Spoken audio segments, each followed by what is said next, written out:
I'm seeing the accusation of virtue signalling going around a lot lately. No, they're not criticising their skill at the rare Dreamcast Lighthouse escape game Virtuous Signal. They're actually judging them as people. In fact, one rational, level-headed individual directly called me out for it in a long rant where he gets my name wrong. Virtue signalling is the latest in a long line of hastily propagated alt-right neo-reactionary buzzwords, including cuck, sjeez, anti-GG, or everyone who thinks harassment is bad, literally who if you're one of the prime targets, betas, feminazis, white knights, spanglers, a phrase on the up and up in the community, get ready to be called one of those on Twitter in the near future, and of course, cultural Marxists. Oh, sorry, does that phrase have really bad implications? Shit, we better come up with a new word that means the exact same bad idea. What, regressive leftists? There, that'll do. The term was originally coined by James Bartholomew for The Spectator to decry people who say, I don't like this thing very much, in order to feel good about themselves and then just vote Labour every few years or whatever and take no stake in actually making things better. This is a fairly straightforwardly good call to action. The term actually decried a real existing problem. Of course, then the idiots got their hands on it. When interpreted poorly, almost every belief, statement, or piece of writing becomes virtue signalling, an attempt to look good for thinking the right thing. What's that? You like reading books? You're just trying to look like you do a lot of reading to look smart, you virtue signaller. What's this? You tweet pictures of Kamen Rider figurines in silly and compromising poses? You're just trying to signal that you own cool toys and have good photography ability. Get that shit out of here. Oh, what's that? You criticise me when I say racist or sexist things or have bizarre fixations with one particular woman? Clearly you just want to make yourself look enlightened and like a vaguely good person so people will think you're nice and, I don't know, sleep with you? This goes hand in hand with another popular term, the white knight. White knights are traditionally people who defend women on the internet out of the misguided belief it will result in some kind of reward, usually sex, which sounds difficult to do over the internet, but who knew apparently the best way to get it is to be nice to people. As someone who frequently impersonates a woman in online games, I can confirm that white knights do actually exist, and they are really weird, but we've reached a point where any male person defending any female person for any reason nets an accusation of just wanting them to pull their dipstick, because why else would anyone side with a woman, right? It's not like you can just, think they're right about something. Men's rights activists and pickup artists love to decry criticism as virtue signalling, but not because they're against the idea that it's wrong to say and do things for sex. In fact, people have built careers on telling these groups exactly what to say and do in order to get someone to sleep with you. So their problem with virtue signalling can't be that it's wrong to say what you think will get you laid.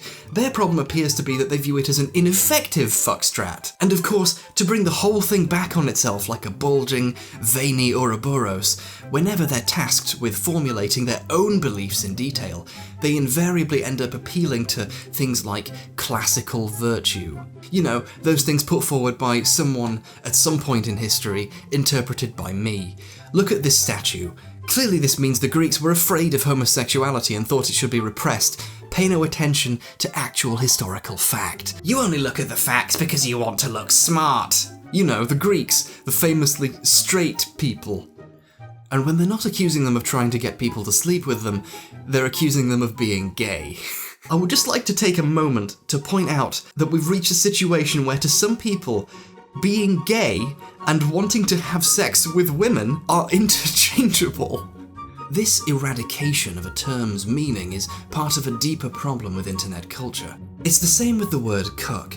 A few years ago, cuckoldry was a fetish where one's spouse engages in sex with another person to emasculate their partner. Now the word is just another one-size-fits-all disparagement to use against people who you don't like. You can say what you like about Chan boards, but at the very least they're incredibly effective at rendering words meaningless. Instead of having to defend your point of view, which could be really difficult, you can just ignore them and dance around accusing them of trying to look like they're good people. It's a fantastic defense mechanism, except for the part where it isn't very good at all. Let's give the 3 main reasons why. Firstly, let's say the person you're arguing with really does think they're making themselves look more virtuous for calling you out for saying something that sounds very racist. That doesn't invalidate their point, does it? This argument is about as stupid as your garden variety ad hominem argument. Oh, you criticised my behaviour? Well, you're dumb and you smell and you just want to look good, because it doesn't even need to be an inaccurate statement to be clearly bullshit. Let's say I really do smell quite a bit, and I really am dumb, and I do secretly think being nice to women on the internet will one day reap dividends in the form of insert comical foreplay euphemism here. Does that make my argument wrong? It is an actual historical fact. No, this is actually quite hotly debated, please do your own research. That Socrates smelt like shit and didn't take care of his kids either. He might have secretly thought he was super smart and liked looking smart by criticising people, but that doesn't make him any less biting or correct when he tears apart someone's belief system in a story. You can be right and take regular showers, although I myself have trouble with that concept, but in a discussion, the ideas should be the focus, not the perceived self-righteousness, extant or otherwise, of the people you disagree with.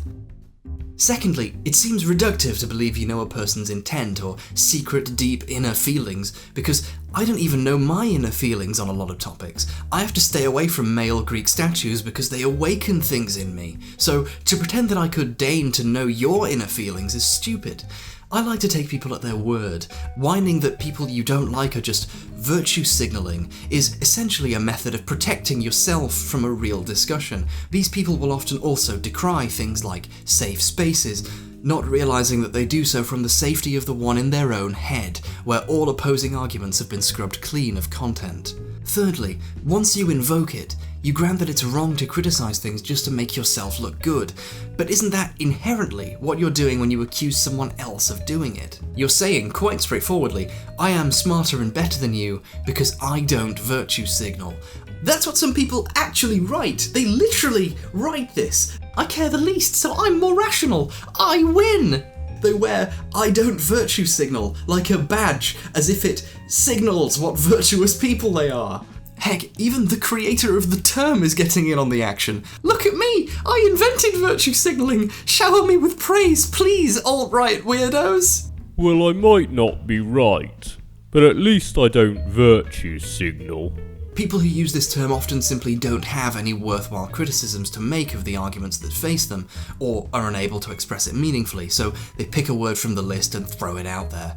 Accusing someone of virtue signalling isn't simply lazy and often inaccurate, it actively flies in the face of the very concept of words having meaning. You can see the same thing taking place on the opposite side as well. The phrase problematic has become something of a joke itself because of its overuse, but these people tend to then turn around and explain why these things are, as it were, problematic. These people can be right or wrong in their assessments, of course, but at least they don't just yell, virtue signal, lol, and then run away. I'm still waiting to be rewarded with sex, though. I'm sure it'll happen any day now. Is this it? Is my quiplashing finally getting me a shaft shellacking? Have the heavenly stew guardians finally opened the gates to the gaff of spaff? No, wait. What's this? Something's wrong. No, it's you! Wands! The wicked omnicidal matriarch's bad person! Look at you, white knight, a pathetic creature of cuck and beta, panting and sweating as you try to find someone to defend for sex. Look, I appreciate the reference, but System Shock 2 came out, 24 years ago? Can we, just talk in plain English? Okay. Basically, it turns out to get laid, you have to actually be super abusive and manipulative towards people and treat them with zero respect. God, haven't you read 30 Bangs? But isn't the real priority to treat people like reasonable humans and not do it for some kind of reward? No, because then your reward is feeling good about yourself for not wanting a reward. Is it ever possible to have a discussion of what is moral and good? No, it's actually all about sex, literally all the time. Oh, hang on. You're not Woms, you're... Manosphere! I knew you were behind this! Oh, shut up, you little spangler. Can't you see you'll become a stronger person once you purchase my testosterone cream and self-help ebooks and start using fantasy literature as a basis for your socioeconomic worldviews? I literally can't see anything at this point. This transcendent void is actually really hard on my eyes. No, don't look away. Pay attention to me. Pay attention to me. No! Oh, Jesus, my eyes!